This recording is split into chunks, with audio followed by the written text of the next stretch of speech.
Hello everybody. In this video I'd like to show you a little bit about import presets in Lightroom 5.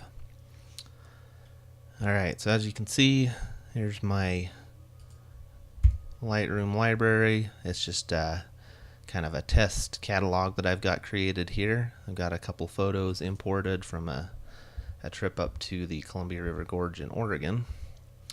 And if you look at all of these, basically just imported straight from the camera. No adjustments, no settings changed, nothing like that. And basically, if you've used Lightroom, you're probably familiar with presets that Lightroom has.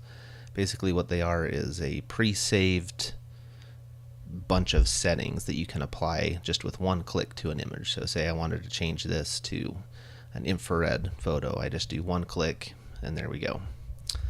And that kind of goes in line with import presets, which basically what you do is you make a bunch of changes, and then whenever you import your photos into your catalog initially, you can set it to apply one specific preset to each one of those photos upon importing.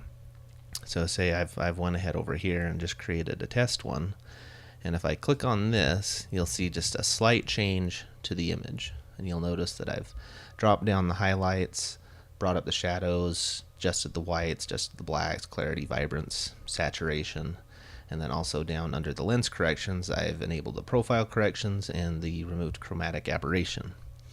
And typically on any of the files that I process, these right here are always going to be checked for me. And then if I go back up to the basic tab, typically I will start with dropping the highlights, bringing up the shadows, and what you see right here. So pretty much these settings are going to be a starting point for all of my images, which makes something like this very good for an import preset that would be applied to each image as it gets imported into the library.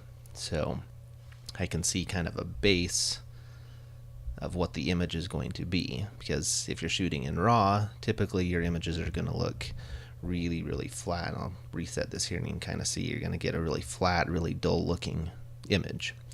And so by doing some slight tweaks to these settings initially, each one of the images in your catalog is now going to have a little bit of processing, so you can see, I would say, more of the potential of what the image is going to be.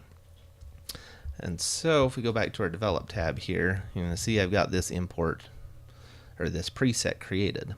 And what I want to show you is how you can actually create one of these presets, save it, and then apply it to images on import.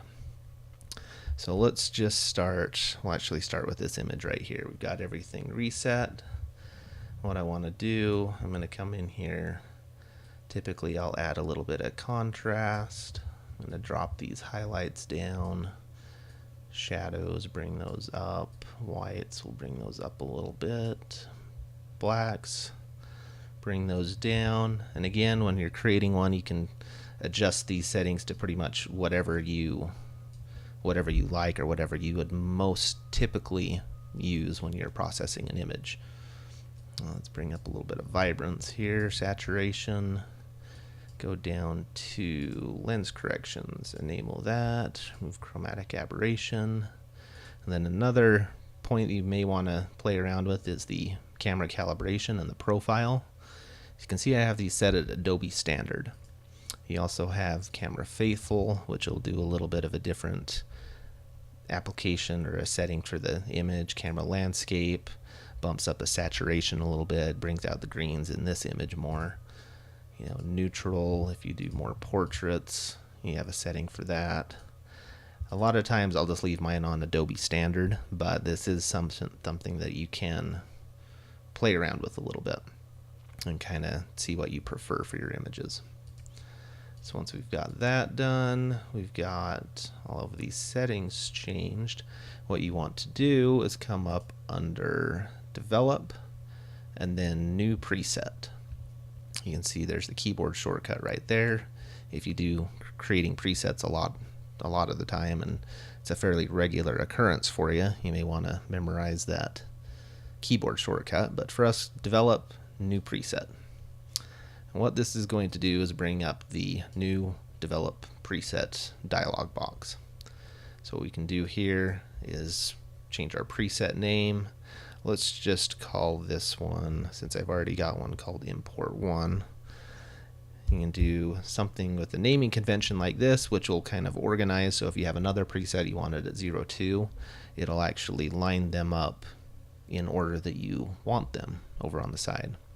So let's actually just call this 02, and we'll call it import 2.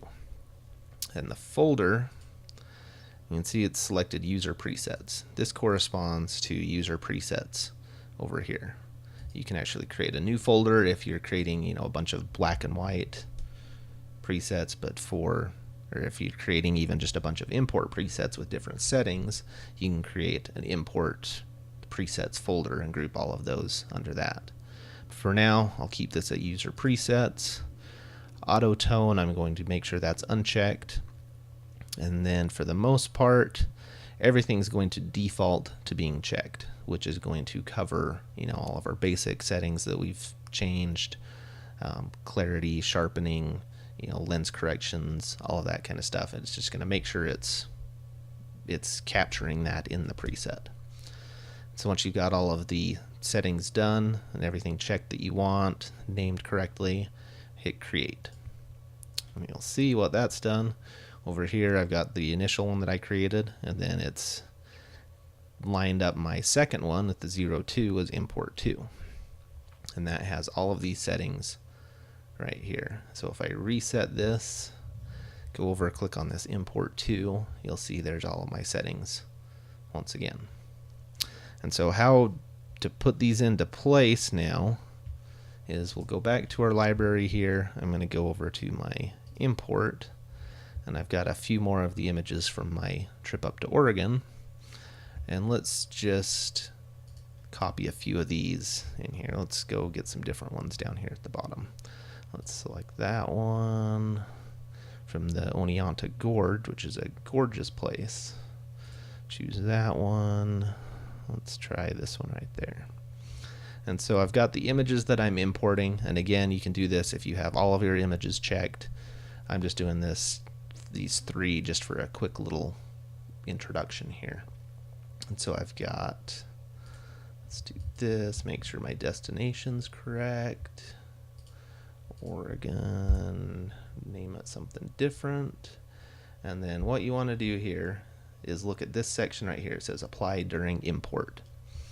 And this develop settings, you want to look at this. If you click on that, it's initially set to none, so you import it pretty much just straight out of the camera. But if you click on that, you'll see we have all of these folders here that correspond to the presets that we're seeing under our develop tab. If you go down to the bottom, user presets, which is where we created the import preset. Or if you created another folder, you'll see the folder name in there and see what your preset that you created. So I'm going to click on this and click import 2. I'm not going to change anything else, not going to worry about keywording, anything like that, because I just want to show you the application of this import preset. And I do all mine as DNG. You can change that up, import them however you wish. And we go ahead and let's click import. And you'll see it's converting to the DNG, and it is importing the images. Starting to show up here, and we are done. So now we're going to go to all photographs. Here's the new ones that I've just imported right here. If we double click on one of these, you can see there's that image, that one right there during a rainstorm. So we look at this. Now let's go to our develop tab, and you'll notice right over here where it was initially, let's go to this one that I didn't apply an import preset to, and this is how your images will come into the catalog. But now if we go over to the next image that we just imported, you'll see we've got all of our adjustments to contrast, highlights, all these basic adjustments, and all of the lens corrections initially applied to the image right from the get-go. So now when you go to your library and you see all of your images and you're sorting through them all, you're going to see a slightly processed version to give you more of an idea of what the final processed version of the image could potentially look like. And all of that is done right as you import your images straight into the catalog.